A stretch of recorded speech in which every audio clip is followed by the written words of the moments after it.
Nanay, live po tayo dito sa studio natin. CBS DWAD 1088 kHz Museum. Ano po ang inyong itinawag at mukhang talaga kayo'y binabagabag ng ganyang problema? Ano po yun? Kayo po ay medyo may sipon, gano'n? Lema, nanay? Ako nilagnat, gininaw ako tapos nilagnat. Tapos ito natira itong aking ubo. So, ilan na po bang doktor o mga tablet ang... Ay, marami na pong gamot ang nainom ko. Hindi na alis yung ubo. Ubo na lang ang natira. So... Hindi man ako nakapagpatingin sa doktor kasi wala nga pera. Wala pong pera. Okay. Gamot lang dyan sa... So ngayon pong nakamtam ninyo ang inyong kagalingan. Ito po ba'y makatotohanan na karapat-dapat na tangkilikin ng ating sambayanang Pilipino? Karapat-dapat. Ilan na pong bang taong kayo, nanay? 79. So ilan na pong taon na kayo nahirapan dyan? Binabagabag? Hindi ho, ngayon lang wala, ito linggo. Linggo, opo. So ano pong nangyari? Bakit sinipsip lang po ng ilong ninyo yung ating gamot? Ay ano pong nangyari? Sana nga hindi na ako ubuhin. Ano pong nangyari nung sinipsip ninyong yung parang maluog ang aking... lumuwag, gano'n.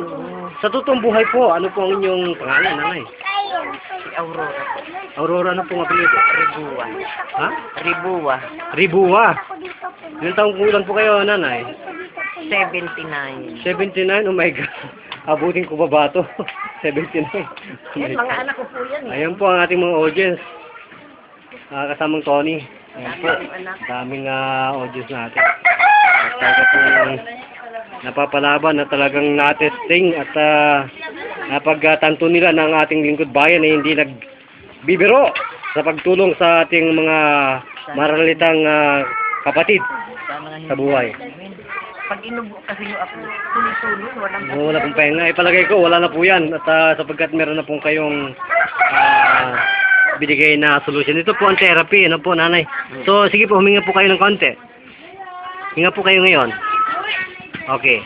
Tatas ko na po yung pang-Bruce Lee daw natin nung araw. Ito po, nanay. Huwag na natin pakita. And then, blue. Takta ng konti. Okay, konti lang. Okay. And then, tanggal ho yun. Ulcer, may ulcer. Lahat po ng sakit dito sa buong mundo, 370, the most weakest impulses, tinatanggal namin kahit na cancer. Ay, wala naman ako maibibigay sa inyo. Ay, wala ho ang lingkod bayan. Yan po ay aming pinagtatagumpayan kahit po walang kapira-pira ang aming mga caller. So, huminga ho ulit kayo, nanay. Ano pong pakiramdam sa paghinga? Ano po? Ayos naman po. Ayos na po, ganoon? Ayos. Para ho bang... Sana hindi na nga ako ubuhin. Ay, oh my God.